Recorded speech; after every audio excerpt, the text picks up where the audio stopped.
तीन सवालों के साथ दंगल में हम इस चर्चा की शुरुआत करना चाहते हैं। पहला सवाल, क्या उपराष्ट्रपति चुनाव में क्रॉस वोटिंग हुई है? क्योंकि कई दावे प्रतिदावे करने की कोशिश हो रही है। एक बात साफ है कि एनडीए को जितनी उम्मीद थी उससे ज्यादा वोट उन्हें पड़े हैं, लेकिन उसके बावजूद विपक्ष का दावा है कि उन्हें 315 वोट पड़ने थे, 15 इनवैलिड वोट है, जिसके आधार पर क्रॉस वोटिंग उनके तरफ से नहीं हुई है, यह भी दावा किया जा रहा है। दूसरा सवाल, क्या इससे विपक्ष की एकता पर सवाल उठेंगे?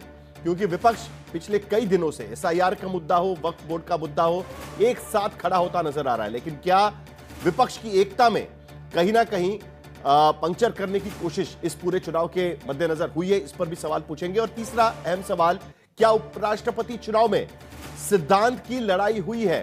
क्योंकि दरअसल इसे एक आइडियोलॉजिकल बैटल करार दिया गया था, तो इसीलिए क्या अब जो कहा जा रहा है कि अंतरात्मा की आवाज सुनकर विपक्ष के कुछ सांसदों ने सीपी राधाकृष्णन को वोट किया हुआ है, एनडीए के उम्मीदवार को जो अब उपराष्ट्रपति बने हैं उन्हें वोट किया गया, यह जो दावा किया जा रहा है, तो इसीलिए क्या सिद्धांत की लड़ाई हुई है?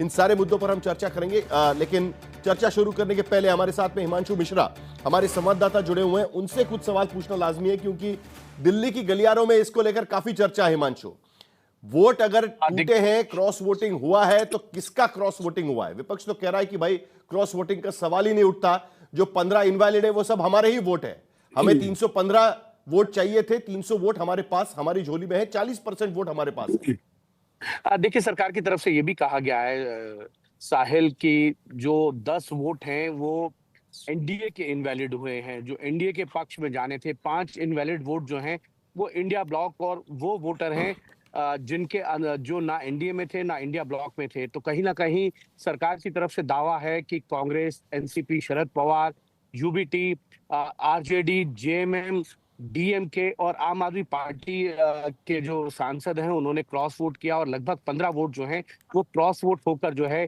सीपी राधाकृष्णन के पक्ष में पड़े हैं। और भारतीय जनता पार्टी का ये दावा है कि उनको ये कोशिश जरूर थी कि बीजेडी और बीआरएस को भी ऑन बोर्ड लाया जाए, जिससे उनकी संख्या जो है वो 263 होती, लेकिन ऐसा नहीं हो पाया। और कई कारणों से अगर आप देखेंगे तो अगर भारतीय जनता पार्टी और एनडीए के वोटों में 10 इनवैलिड वोट आए हैं, तो उसमें ये भी उनका दावा है कि जो बॉक्स थे नाम के आगे, उस बॉक्स के अंदर आपको जो है एक लिखना था और बॉक्स के बाहर अगर आप लिखेंगे तो इनवैलिड हुआ। तो 7 ऐसे वोट थे जिन्होंने बॉक्स के बाहर जाके जो है सीपी राधाकृष्णन के लिए वोट तो किया, लेकिन वो इनवैलिड